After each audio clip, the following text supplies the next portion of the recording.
Hello friends, welcome to this video. इस video में हम त्रैमासिक परीक्षा 2021-22 के लिए कक्षा 10वीं का विषय हिंदी का एक मॉडल पेपर लेकर आए हैं जो आपकी त्रैमासिक परीक्षा के लिए बहुत ही इम्पोर्टेंट है।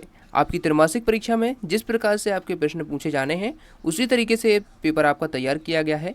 इस पेपर में 1 से 23 तक सभी प्रश्न हैं और अथवा सहित हैं। ठीक है, तो यदि सभी क्वेश्चंस को आप कंप्लीट कर लेते हैं, तैयार कर लेते हैं, तो शायद ही कोई क्वेश्चन आपका इस पेपर में से छूटे। ठीक है, आपकी त्रैमासिक परीक्षा में तो सभी को आपको कंप्लीट करना है। मोस्ट इंपोर्टेंट जितने भी चैप्टर्स आपके पूछे जाने हैं अभी उन्हीं को इसमें शामिल किया गया है। रिड्यूस सिलेबस से इसमें क्वेश्चन नहीं है। ठीक है, पूर्णांक आपका 80 अंक का रहेगा और समय आपको 2.5 घंटे मिलेगा। तो चलिए देख लेते हैं। सही विकल्प है, फर्स्ट क्वेश्चन है, सही विकल्प का चयन कीजिए। 10 अंक के हैं सही विकल्प। उसके बाद रिक्त स्थान सही जोड़ियाँ, एक शब्द वाक्य में उत्तर हैं, सत्य सत्य हैं, 2 अंक के, 3 अंक के और 4 अंक के। ठीक है, तो फर्स्ट क्वेश्चन है, प्रयोगवाद का जनक किसे कहा जाता है? तो प्रयोगवाद का जनक अज्ञेय को कहा जाता है। ठीक है, तो इसका राइट आंसर हो जाएगा ऑप्शन नंबर सी। आगे बढ़ते हैं। सेकंड क्वेश्चन है, सूरदास के गुरु कौन थे? तो वल्लभाचार्य थे। ठीक है, इनको सीधे यहीं से आप याद करते जाइए। थर्ड क्वेश्चन है, राम लक्ष्मण परशुराम संवाद रामचरितमानस के किस कांड से लिया गया है? तो ये आपका इसमें हो जाएगा बाल कांड। ठीक है, तो इसका डी ऑप्शन राइट हो जाएगा। अगला है फोर्थ क्वेश्चन, आत्मकथ्य के कवि का नाम है? तो आत्मकथ्य जयशंकर प्रसाद द्वारा लिखित है। हिंदी में नाटक सम्राट किसे माना जाता है? तो इसका राइट आंसर हो जाएगा जयशंकर प्रसाद को। ठीक है, क्वेश्चन नंबर 6 है, कस्बे के चौराहे पर लगी नेताजी की मूर्ति किसकी बनी थी? तो इसका राइट आंसर हो जाएगा संगमरमर की। ठीक है, अगला क्वेश्चन है, क्वेश्चन नंबर 7 है, बाल गोविंद भगत गाते समय क्या बजाया करते थे? तो इसका राइट आंसर हो जाएगा खंजड़ी। ठीक है, का वाला। अगला है, भोलानाथ का वास्तविक नाम क्या था? तो इसका राइट आंसर हो जाएगा तारकेश्वर नाथ। ठीक है, तो इसका फर्स्ट ऑप्शन राइट हो जाएगा। अगला क्वेश्चन देख सकते हैं आप, क्वेश्चन नंबर 9 है, नीरस का संधि विच्छेद होगा? तो यहाँ पर देख सकते हैं नीरस का जो संधि विच्छेद होगा वो होगा निह प्लस रस। सी ऑप्शन इसका राइट आंसर हो जाएगा। आगे बढ़ते हैं। क्वेश्चन नंबर 10 है, गीतका के प्रत्येक चरण में मात्राएं होती हैं? तो इसका हो जाएगा 26 मात्राएं होती हैं। ठीक है, बी ऑप्शन राइट हो जाएगा। आगे बढ़ते हैं। अब रिक्त स्थान की पूर्ति कीजिए। 6 क्वेश्चन पूछे गए हैं, इसके 6 अंक के होंगे, प्रत्येक प्रश्न 1 का होगा। तो चलिए, फर्स्ट क्वेश्चन है, त्रिभुवन का समास विग्रह खाली स्थान होगा? तो इसका राइट आंसर हो जाएगा 3 भुवनों का समूह। ठीक है, 3 भुवनों का समूह। अगला है, कभी कभी बाबूजी हमसे खाली स्थान बिगड़ देते? तो इसका राइट आंसर हो जाएगा कुश्ती। श्रृंगार रस का स्थायी भाव रति होता है। श्रव्य काव्य के भेद कितने होते हैं? तो श्रव्य काव्य के 2 भेद होते हैं। ठीक है, अगला क्वेश्चन है, क्वेश्चन नंबर 5 है, प्रतिमा बनाने वाले का नाम क्या था? तो इसका राइट आंसर हो जाएगा मोतीलाल। ठीक है, प्रतिमा बनाने वाले का नाम मोतीलाल था। ठीक है, तो इसमें आप टिक कर लेंगे मोतीलाल को। और अगला क्वेश्चन है, क्वेश्चन नंबर 6, सरस्वती पत्रिका का संपादन किसके द्वारा किया गया? तो इसका हो जाएगा भारतेंदु इसका हो जाएगा महावीर प्रसाद द्विवेदी। तो महावीर प्रसाद द्विवेदी इसका राइट आंसर हो जाएगा। क्वेश्चन नंबर 3 है, यहाँ से शुरू हो रहा है, एक शब्द या वाक्य में उत्तर। ये भी 6 आपसे पूछे गए हैं।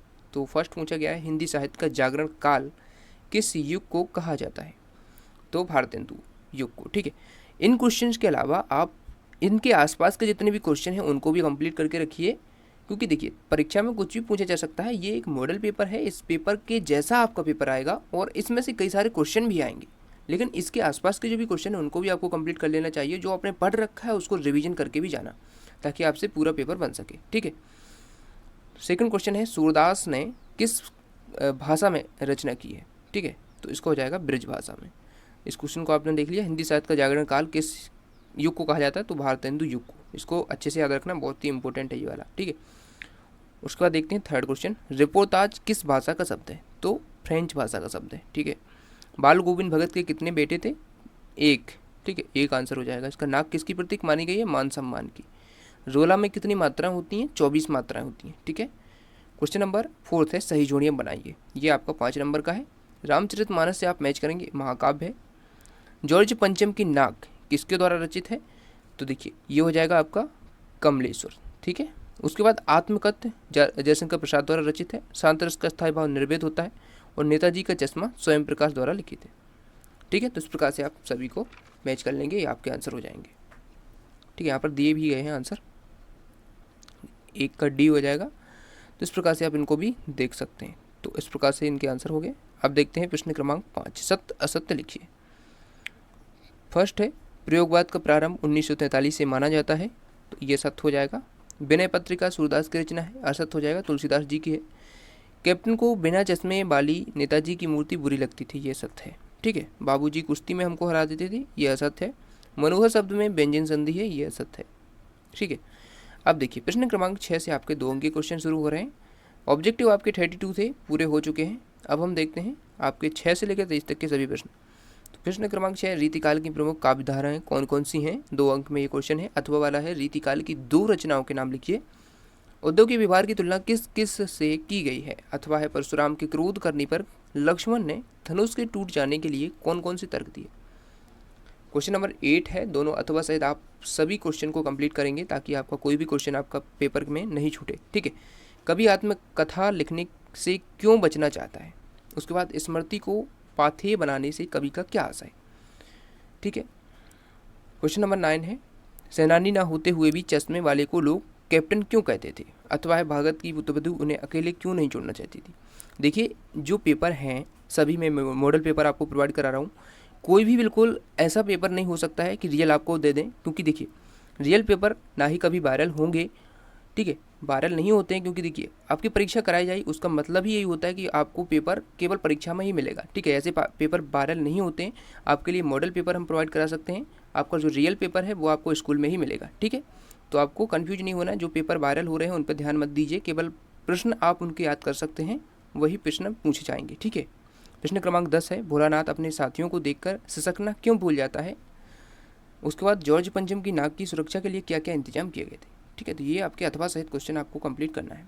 सभी आपके जो आपका सिलेबस है उसी के आधार पर ये बनाया गया है। ठीक है। लेटेस्ट सिलेबस है आपका, जो श्रृंगार रस की परिभाषा उदाहरण सहित और अन्य विषयों के जो पेपर हैं इसी प्रकार मॉडल पेपर हमने तैयार किए हैं आपके लेटेस्ट सिलेबस के आधार पर।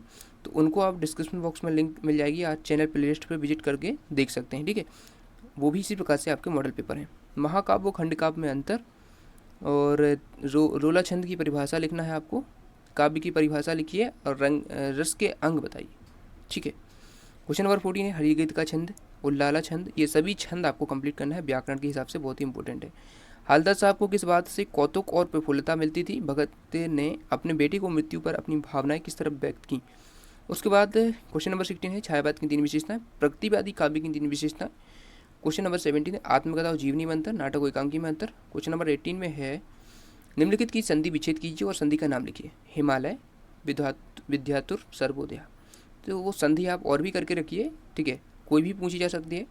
समास आपको कंप्लीट करके रखना है। और भी जितने क्वेश्चन बन सकते हैं सभी को इसके आसपास के सभी आप कंप्लीट कर लीजिए। क्वेश्चन नंबर 19 है, ऊधो तुम हो। ठीक है। तो ये आपका जो पद्यांश दिया गया है आपकी बुक में है, जो फर्स्ट चैप्टर है उससे ये, तो उसको आपको कंप्लीट करना है, संदर्भ प्रसंग सहित उसकी व्याख्या करनी है और इसको भी आपको कंप्लीट करना है। ये आपका जो चैप्टर है, ठीक है, जो आपका 4th चैप्टर है शायद, ठीक है, उसमें से ये। क्वेश्चन नंबर 20 है आपका, सूरदास अथवा जयशंकर प्रसाद की काव्यगत विशेषताएं। तो सूरदास का आपको और जयशंकर प्रसाद इनमें से दोनों की ही आप कर लीजिए कवि परिचय, तो आ जाएंगे। ठीक है। 2 रचनाएं आपको बहुपक्ष, कलापक्ष, साहित्य में स्थान, ये सभी कंप्लीट करना है। और कवि परिचय के अलावा लेखक परिचय भी आप कंप्लीट करके रखिए, हो सकता है लेखक परिचय पूछ लिया जाए। ठीक है। क्वेश्चन नंबर 21 है, अपनी निर्धनता का उल्लेख करते हुए अपने प्रधानाचार्य को शुल्क से मुक्ति हेतु एक आवेदन पत्र लिखिए। तो ये आवेदन पत्र आपको लिखना है। वाद विवाद प्रतियोगिता में प्रथम आने पर अपने मित्र को एक बधाई पत्र लिखना है। ठीक है। ये दोनों ही कर लीजिए। उसके बाद प्रश्न क्रमांक 22 में यदि आपसे अपठित बोध पूछा जाता है तो वो अपठित होता है जिसका मतलब यही होता है कि आपने कभी पढ़ ना रखा हो। ठीक है। तो वो सीधा ही पेपर में आएगा, वो कोई भी आ सकता है, तो उसको आप प्रैक्टिस बस आपको करनी होती है, तो उसकी आप प्रैक्टिस कर लीजिए। प्रश्न क्रमांक 23 है, आपका निबंध लेखन में रूपरेखा भी लिखनी होती है, तो आप रूपरेखा भी लिख सकते हैं साथ में, तो अच्छे अंक आपको मिलेंगे। तो निबंध लेखन में आप 2 दिन तैयार कर लीजिए। कोरोना महामारी का कर लीजिए, विज्ञान के चमत्कार, समाचार पत्र और जल ही जीवन, इनमें से आप कर लेंगे, एक ना एक आपका आ ही जाएगा। ठीक है। तो इस प्रकार से आप इस पूरे पेपर को देखिए। आपका जो पेपर ये तैयार किया गया है आपके सिलेबस के आधार पर ही है, तो इसको आप कंप्लीट कर लीजिए सभी क्वेश्चन को, तो आपके अच्छे से अच्छे अंक आएंगे। ठीक है। Thanks for watching. और अन्य विषयों के आप चैनल प्लेलिस्ट पर विजिट करके देख सकते हैं और इस चैनल को सब्सक्राइब कर लीजिए और बेल आइकन को प्रेस कर लीजिए। ठीक है। तो बेल आइकन को प्रेस करके ऑल बटन को सेट कर लेंगे तो सभी वीडियोज़ आप तक पहुँचते रहेंगे। ठीक है। मिलते हैं नेक्स्ट वीडियो में।